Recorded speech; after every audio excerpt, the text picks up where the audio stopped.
Hello বন্ধুরা, সবাই কেমন আছো? আশা করছি সবাই খুব ভালো আছো। তো আজকে তোমাদের সাথে খুব সুন্দর একটা নেল আর্ট শেয়ার করব। তো প্রথমেই দেখলে আমি এখানে গ্লিটার পলিশ পরিয়ে নিয়েছি 2 কোট এবং সেটাকে ভালো করে কিওর করে নিয়েছি। কিওর করার পর তারপরে দেখো এখানে আমি লাইন্স করছি একদম সরু লাইনার ব্রাশ দিয়ে।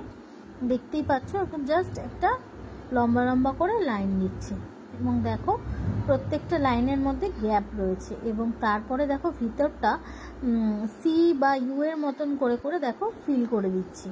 দেখতেই পাচ্ছ ইউ এর মতন করে করে ফিল করে দিচ্ছি এবং তারপরে দেখো প্রত্যেকটাই সুন্দর করে ভেতরগুলো ফিল করার পর আমি আউটলাইনটা তারপরে করব। এখানে দেখো প্রত্যেকটা কালারই কিন্তু ভালো মতন আমি ড্র করে নিচ্ছি। একদম এক্স্যাক্ট প্রপার যে ভেতরটাকে ফিল করতে হবে সেটা কিন্তু না, মোটামুটি একটা লাইনের মতন করে হালকা করে ফিল করে নিলেই হবে।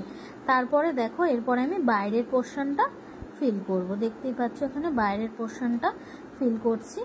এখানে তোমরা এটা নর্মাল নেল পলিশ দিয়েও করতে পারো। নেল পলিশের যে ব্রাশটা আমি এখানে সরু লাইনার ব্রাশ দিয়েই করছি।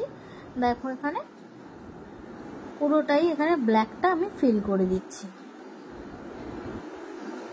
ব্ল্যাকটা ফিল করব এবং দেখতে পাচ্ছ এখানে যদি তোমার ট্রান্সপারেন্ট মনে হয় মানে পাতলা মতন লাগে তো সেটাকে তুমি কিন্তু ডবল কোটও করতে পারো, কোনো অসুবিধা নেই। বাট আমি এখানে ডবল কোট করিনি, সিঙ্গেল কোট করেই দেখো জিনিসটা ড্র করেছি এবং এটা কিন্তু খুব সুন্দর দেখতে লাগে এবং একটা সেই বাটারফ্লাইয়ের যেরকম হয় মোটিভগুলো তো সেই রকমই লাগে।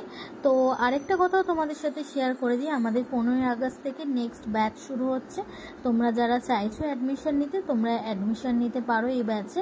Basic to advance course certificate provide করা হবে আর যেখানে প্র্যাকটিসের জন্য যে প্রোডাক্ট লাগে সেগুলো কিন্তু আমাদের এখান থেকেই দেওয়া হবে।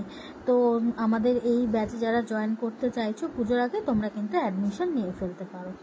তো দেখো এখানে আমি ভালো করে ফিল করে দিয়েছি, করে কিন্তু আমি এটাকে কিওর করে নিয়েছি 60 সেকেন্ড। কিওর করার পর দেখো আমি এখানে ডটিং টুল দিয়ে ছোট ছোট ডট করে দিচ্ছি। বাটারফ্লাইয়ের গায়ে যেরকম সেই সাদা সাদা টাইপের বিভিন্ন রকম ডিজাইন থাকে ডট ডট করা, তো এখানেও আমি সেরকম করে দিচ্ছি। দেখতেই পাচ্ছ দেখতে কিন্তু খুব সুন্দর এবং প্রমিনেন্ট হয়েছে জিনিসটা। তোমাদের কেমন লাগলো অবশ্যই তোমরা কিন্তু জানিও। যদি ভালো লেগে থাকে অবশ্যই আমার ভিডিওটাকে শেয়ার করো এবং ফলো করে দিও আমার পেজটাকে। এবং নিত্য নতুন ভিডিও কিন্তু আমি নেল আর্টের এই পেজে দিয়ে থাকি। তো দেখো আমাদের কিওর হয়ে যাওয়ার পরে এরপরে আমি টপ কোট দিয়ে সিল করে দিচ্ছি লাস্টে এবং টপ কোট দিয়ে সিল করার পর আমি 60 সেকেন্ড কিন্তু কিওর করব। এখানে দেখো একটু ভালো করে টপ কোটটাও দিয়ে দিতে হবে, একদম নর্মালি টপ কোট এটা। হ্যাঁ, তো গ্লসি টপ কোট দেওয়ার পর দেখো কি সুন্দর লাগছে, কেমন হলো অবশ্যই জানিও কিন্তু তোমরা।